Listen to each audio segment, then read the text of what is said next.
EPS 2026 പ്രാബല്യത്തിൽ വരുത്തിയത് PF pension നിർത്തലാക്കുന്നതിന് തുല്യമെന്ന് NK പ്രേമചന്ദ്രൻ NB ആരോപിച്ചു.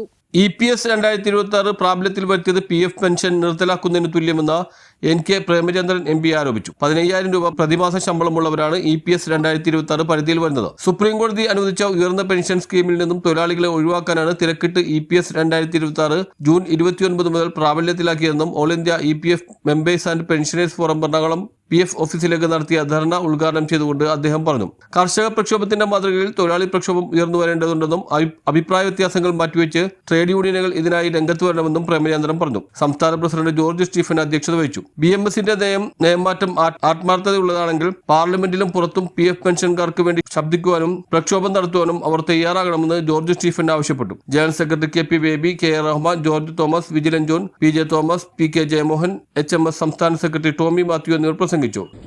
പ്രത്യേക പ്രമേയത്തിലൂടെയും ഒക്കെ അവതരിപ്പിച്ചപ്പോൾ അതിനുവേണ്ടി തൊഴിൽ വകുപ്പ് മന്ത്രിമാര്, നിരവധി തൊഴിൽ വകുപ്പ് മന്ത്രിമാര് കാലാകാലങ്ങളിൽ വലിയ വാഗ്ദാനങ്ങൾ നൽകി ശ്രീ പ്രേമചന്ദ്രന്റെ പ്രസംഗത്തിന് മറുപടി പറയുന്നത് നമുക്ക് സ്ഥിരമായി കേൾക്കാം.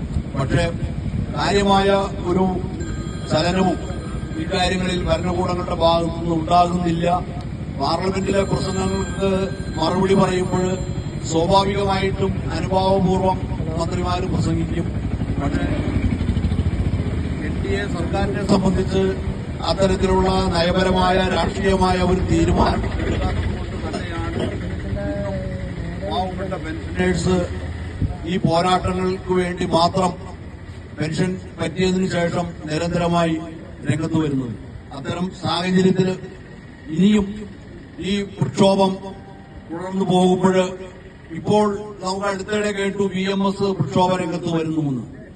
കഴിഞ്ഞ 10-15 വർഷക്കാലം അനങ്ങാതിരുന്ന BMSന് അതിലെ അവരുടെ കാൽച്ചൂട്ടിലെ മണ്ണ് ഒലിച്ചു പോകുന്നത് കണ്ടുകൊണ്ടോ എന്തോ, അല്ലെങ്കിൽ ഇപ്പോഴത്തെ ശക്തിപ്പെട്ടു വരുന്ന പെൻഷൻ സംഘടനകളുടെ പ്രക്ഷോഭം തണുപ്പിക്കാനോ എന്തുകൊണ്ടോ അവരും പ്രക്ഷോഭപാതയിലാണ് എന്നാണ് പറയുന്നത്. പക്ഷേ അവരുടെയൊക്കെ ആ ആത്മാർത്ഥത എന്തുമാത്രമുണ്ട് എന്ന് നമുക്ക് ഇതിനകം തന്നെ ബോധ്യപ്പെട്ടിട്ടുണ്ട്.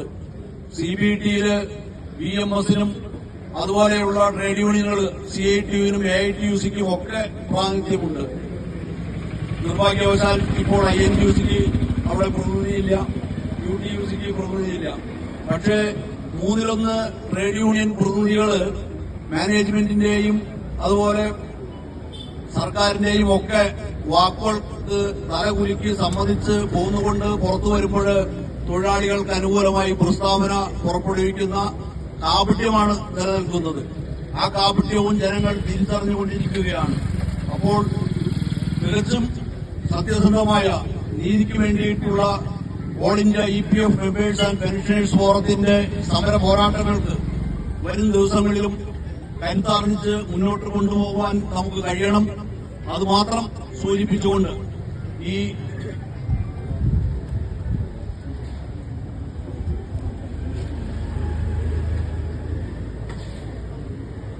ശക്തമായ സമര പോരാട്ടങ്ങൾക്ക് ഇനിയും നമുക്ക് വേദി ഒരുക്കേണ്ടതുണ്ട്. നമ്മുടെ ഈ സമരത്തെ അഭിസംബോധന ചെയ്യുവാനായിട്ട് ശ്രീ ഹൈബിയുടെ MP, അതുപോലെ HMSന്റെ മുൻ ദേശീയ പ്രസിഡന്റ് തമ്പാൻ തോമസ് ex-MP, HMSന്റെ സംസ്ഥാന ജനറൽ സെക്രട്ടറി ടോമി മാത്യു ഉൾപ്പെടെയുള്ളവര് ഇവിടെ എത്തിച്ചേർന്നുകൊണ്ടിരിക്കുന്നു. അവരെയും സ്വാഗതം ചെയ്തുകൊണ്ടും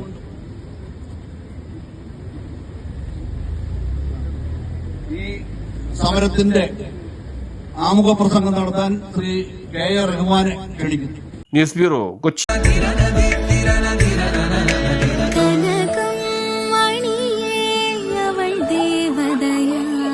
സ്നേഹം പൊന്നണിയട്ടെ. Sevens golden diamonds, Eramalloor, Vadathala.